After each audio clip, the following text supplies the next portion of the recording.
Bob, I believe I heard that you were able to hear the Victor Conte interview we conducted earlier this week in full. I just wanted your reaction to his thoughts and everybody's thoughts, kind of slamming this Friday night's fight. And what are your thoughts on the fight going on, Valdez defending the title tonight, and all the controversy? Well, I read, I listened to Victor Conte's statement.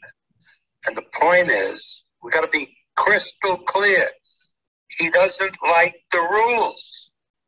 In other words, the boxing commissions in the United States have agreed to follow what? The BBC, the British Board of Boxing Control, follows what? Most commissions around the world follow WADA. Most sports, including the Olympics, follow WADA.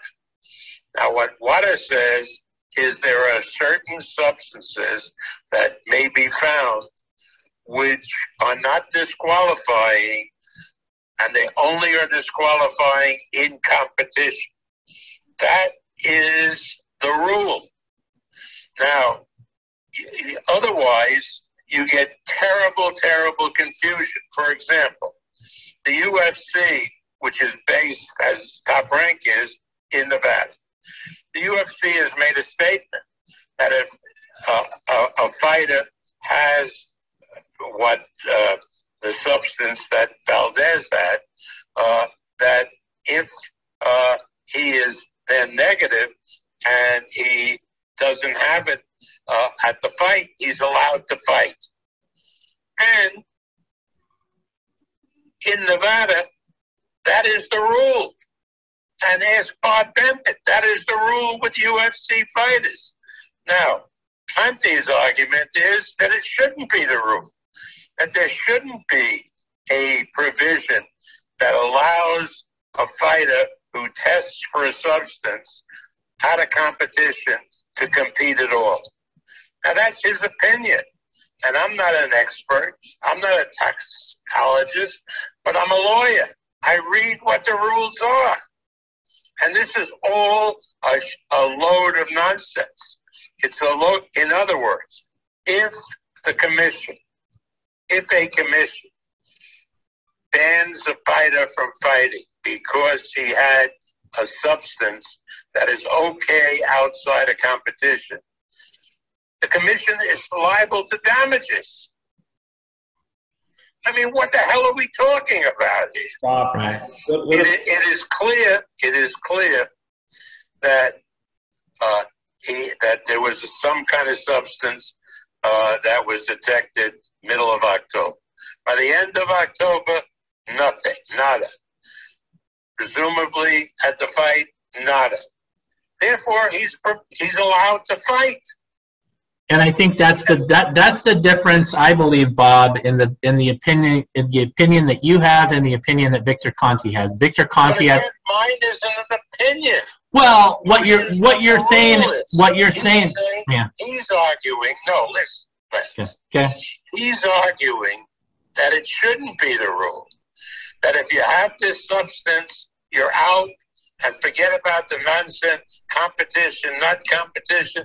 Look at the attack he made on the Olympic Committee. He's saying they adopted WADA for monetary reasons. Right. Well, again, that's an argument. He can have that argument from today to tomorrow. But the rules are that if there's a substance which WADA says is okay outside of competition, that's it. End of the story. Wow. Now, if you want to change that, go to WADA, have them change it, or go to the commissions and say they should throw out WADA, and boxing would be the only sport that doesn't follow WADA. I mean, what he's arguing about is putting in a different kind of rule. Well, okay, he's entitled to that opinion, and I'm not going to argue with him because I don't have the expertise to argue with him on that subject, but I can argue with him about what the law is. Okay. Bob, I know Shawn had a question, Bob. Bob, what if, more than Victor doesn't like the rules, what if it's he's stating that Oscar asked for VADA testing. He asked for their protocol, and the WBC is in concert with VADA. And then once these rules are violated, you can't just say, well, now we want to go under the WADA rules when you've agreed. No. VADA is a fact-finding organization. They do a great job with testing fighters and coming up with substances that they find, and they report to the commissions. They don't make policy. They can't make policy. That's what he's doing. He's assuming that VADA is a policy-making organization. They're not. They're a reporting organization. Very good point, Bob. I think ultimately what this comes down to, and congratulations to you. You won the legal battle here. Oscar Valdez retains his WBC super featherweight belt, gets to defend it tonight against Brazil's Robinson Conceição, and that's going to be yeah, and that's going to be on ESPN, as we said. But are you concerned? Look, I mean, we talked about this with Victor Conte as well. Oscar Valdez, by my standards, has done everything that we want to see from a boxer. He's had a very decorated amateur career. He has engaged in very dramatic moments. I mean, you were there ringside in the rain in Carson when he survived a broken jaw and won that fight against Scott Quigg. And then the heroic effort against Miguel Burchell to win his second world-class belt. I mean, obviously this is a kid who deserves to be hailed for a lot of reasons. Are you concerned at all that his reputation has taken any kind of hit, that this substance, phentermine, was found in his system during, the training portion of preparation for this fight? Well, let me tell you something. I am concerned because it's been presented in the incorrect way, starting with this Coppinger, who, gets rumors and goes with stories without checking out the facts. If it was pointed out at the beginning that this was a substance that WADA permits to be taken at a competition, and that by that time that Valdez had tested negative for it 2 weeks later, there would be no issue. Coppinger, because he's not a good reporter, because he's a sensationalist, released this because all Coppinger thinks journalism is to get scoops and to scoop Dan Rafael by 5 minutes. I mean, that's not journalism. That's nonsense.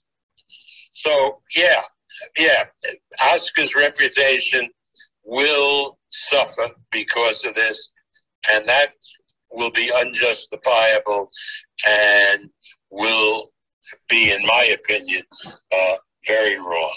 Yeah, I wanted to ask you, Bob, speaking about the rest of this card, are you excited about this card? I mean, you've got a Japanese fighter defending his belt, and then you've also got Gabe Flores from Stockton fighting. How good is this card that we're going to see tonight? It's a quality card, and I'm happy to report that it's totally sold out. And even though people will be out in the heat, they're all coming to the fight. There's not a ticket left, so everybody is happy. It's a great card. There's a flyweight or whatever lightweight championship fight on the card. Thanks to Mr. Honda, because there's a problem doing fights in Japan with a Japanese fighter against the foreigner because of their quarantine rules. So Honda asked us to put this fight on the card, and should be a really interesting fight. And Gabriel Flores is one of the up-and-coming young fighters in the top rank roster. He's in with a tough competitor, but Flores is just improving fight by fight. So it's a good test for him. It'll be very, very interesting. Yeah, I love, real quick, I know Shawn wants to ask you something. I just wanted to say, I think that bringing fights outside of Vegas, Bob, as you're doing here and going to Tucson, Phoenix is also a very fertile market. And then there was news this week that you're going to be going to San Diego, my hometown, with Emmanuel Navarrete. Congratulations. And you're doing a barbecue the night before. Yes, for sure. You got it. Yeah. But yeah. And we're, of course, then we're very excited. October 23rd, we announced yesterday Shakur and Herring in Atlanta. And we're going to do, it's a tremendous market. And we're going to do a Joe Smith fight. So, yeah, you got to move this. You can't do every fight in Las Vegas. And while I'm not a big fan of all the traveling I have to do, I'd rather, sleep in my bed and take a car to the fight that night. But you got to do it. You got to spread the excitement around the country and the world once the pandemic abates. Yeah, absolutely. I think we lost Shawn for a minute there, Bob. So I just wanted you to, I just wanted to repeat what you had said. You said the Joe Smith fight will be October 30th in New York. Is that what you said, Bob?